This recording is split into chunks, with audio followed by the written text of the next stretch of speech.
Salut les amis, je suis avec Nicolas au Maroc, à Asguin. Cette fois, je ne me trompe pas dans le nom du village. On est dans mon village, on vient de passer une semaine ensemble. Nicolas a fait un peu des prolongations. On a rajouté 2 jours au voyage et là, c'est le 3e jour. J'avais envie de faire une petite vidéo tous les deux pour qu'il puisse nous parler de son expérience, de ce qu'il va faire au Maroc, de son voyage, et voilà, on va parler de ça. Okay. Donc, Salam alaikum. Wa alaikum salam. Merci. Tu peux te présenter en quelques mots qui tu es, d'où tu viens, comment tu es arrivé vers Maroc en conscience. Je m'appelle Nicolas, j'ai 30 ans, je suis français, de la région parisienne et surtout de Picardie sur les dernières années.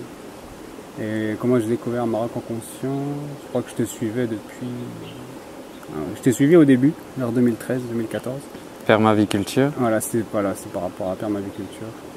Et je suis pendant un temps, puis après, je sais pas, il y a eu un blanc de mon côté, je crois. J'ai plus suivi. Et après, quand je suis revenu, c'était le journal d'un explorateur spirituel.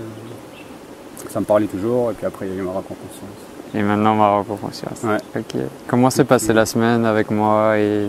On était juste 3. Il y avait toi, il y avait Dunia. Ouais. C'était un petit groupe. Ouais, un petit trio sympa. Et ouais, non, c'était bien. C'est ça ta question? Ouais, ça s'est bien passé. Ouais. Moi, c'était la première fois en Afrique, donc au Maroc, donc à Marrakech. Ok, quels sont tes meilleurs souvenirs? S'il y en a. Ils étaient tous différents. Le désert était impressionnant, effectivement. C'était la première fois. Alors, on a marché 2 jours au désert. On est parti de Marrakech jusqu'au désert. Ouais, la nuit était pas mal avec la galaxie. Oui, on a eu de la chance. Ce voyage, on n'a pas eu la tempête, donc on a pu observer les étoiles, la Voie lactée.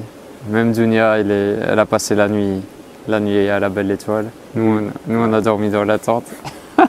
Parce qu'il fait très froid. Ouais, apparemment, il n'a pas fait si froid que ça. Ouais. Ouais. Non, on a une belle vue. Et non, je sais pas, il n'y a pas de souvenir préféré. Toutes les étapes, elles étaient différentes les unes des autres. Ok. Différents villages, avec leur authenticité, leur construction en terre, etc. Et, non, chaque étape est différente. Donc t'as pas un moment spécial que tu vas jamais oublier? Jamais oublié. Je sais pas. Les toilettes turques. Non, je rigole. Ah, le désert, ouais, sûrement qu'il restera le désert. Un peu plus que les autres. Pas sérieux. Ok, et tu avais des préjugés sur le Maroc ou des choses qui ont changé maintenant que tu l'as vécu?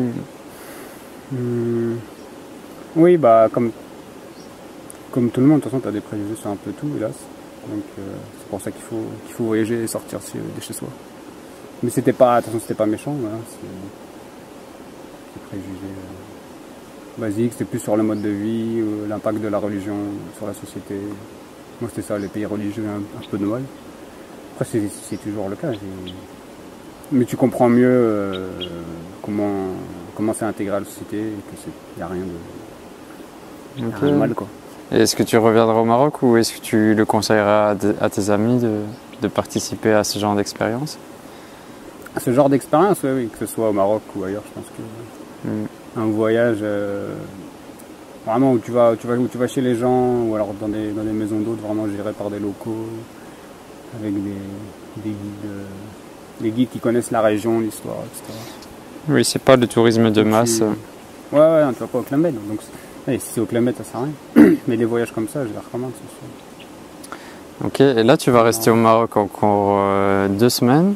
Ouais, tu vas faire du woofing au SIPA. Donc je fais une spéciale dédicace pour Boujma. Il se reconnaîtra. Donc toi, tu es déjà dans la permaculture, tu as fait des stages, des formations. Tu peux nous parler de ça en quelques mots? C'est quoi la permaculture? Oula, non, ça c'est pas possible. Je vais vous mettre une vidéo qui vous explique. Parce que c'est intéressant. Ouais. Si, en quelques mots, c'est une démarche de conception éthique qui vise à construire des habitats humains durables en imitant le fonctionnement de la nature. Ça, c'est la définition que j'ai gardée en tête. Mais c'est pas que des habitats. C'est pas que des habitats et c'est surtout, c'est pas que de l'agriculture surtout. Oui. Donc c'est ça, c'est par exemple effectivement de l'habitat. Oui, c'est les transports, c'est l'énergie, c'est les vêtements, la philosophie. Les matériaux, voilà, la philosophie, la santé, enfin, c'est tout. C'est vraiment une science. Hein. Très vaste, ouais. Il faut... Donc là, tu vas faire du woofing. Le woofing, c'est quand tu vas dans une ferme, tu es hébergé, nourri, en échange tu travailles. Ici au Maroc, c'est un peu différent parce que la vie est difficile pour les gens, donc souvent il y a une participation financière entre 5 et 10 euros par jour. Donc c'est vraiment le concept du woofing, sauf qu'il faut participer un petit peu et pour aussi que le lieu perdure dans le temps. Ouais. Là tu vas partir au SIPA et voilà. je te souhaite de vivre une bonne expérience là-bas. Ouais, là je vais au SIPA, donc c'est un centre apparemment qui fait partie du réseau de Pierre Rabhi. Terre Humanisme, je suppose. Terre Humanisme, ouais. Centre d'initiative. Ouais, centre d'initiative en permaculture et agroécologie. Ah, c'est ça. Donc il y a permaculture, agroécologie. Et ouais, là-bas je cherchais du woofing, et puis on n'a pas trouvé, mais bon là ça va être la même chose. Contre une contribution et dans un cadre à mon avis peut-être un peu plus... Je pense que c'est carré, ouais. Ouais, bah il y a des stagiaires, il y a des stages, tous les week-ends on m'a déjà dit qu'il y avait des stages de prévus, que je participerai peut-être. Intéressant sur la fertilité des sols et sur l'arboriculture. Ok. Sur les 2 week-ends de prévus. Donc, oui, non, ça va être bien. Donc je vais aider demain, jeudi. Ok, et tu as un site internet où tu partages des choses? Ouais. J'ai un site qui s'appelle logico.fr, LOGIKO.fr. Ça veut dire logique en espéranto. Voilà. Et ouais, donc que j'ai commencé quand j'ai commencé à faire du woofing et sortir de chez moi. Donc il est récent, il a 3 mois. Et je le mets à jour normalement à chaque fois que je vais faire du woofing, avant, après, pendant. Il est tout neuf, mais il y a déjà des articles dessus pour ceux qui veulent savoir ce que j'ai fait jusque là. Et il va falloir en faire un sur le Maroc de toute façon, quand j'aurai une bonne collection internet. Ouais. Ok, et si on peut clôturer l'interview, comment tu vas résumer ce voyage en 3 mots? 3 mots. Dépaysement. Dépaysement? Ouais, dépaysement. Attends, je cherche les mots, mais c'est pas prêt. Beauté. Et... Zuin. Inspiration. Inspiration. Ouais. Est-ce que tu as eu des nouvelles idées qui sont arrivées ou... Oui. Enfin, des idées, je sais pas, mais oui, enfin, oui, il y en a qui sont arrivées. Dans quelle mesure je vais les utiliser, je sais pas. Mais en tout cas, oui, il y a des idées, c'est ça. À chaque fois que tu découvres une culture différente, t'es inspiré par certaines choses, des choses qui restent en mémoire. Si j'ai parlé de toilettes turques, c'est pour rigoler, mais c'est pas pour rien non plus. Toutes les techniques qui vont dans mon sens, moi, qui vont dans une logique durable et écologique. C'est à prendre en compte et à intégrer pour le futur. Bah, moi, j'étais très heureux que tu participes à ce voyage. On a passé des bons moments, on a bien rigolé. Ouais. C'était sympa. C'était sympa, ouais. Très bien. Si vous voulez participer à un voyage, venez sur le site marocenconfiance.com. Vous allez retrouver toutes les dates pour 2018.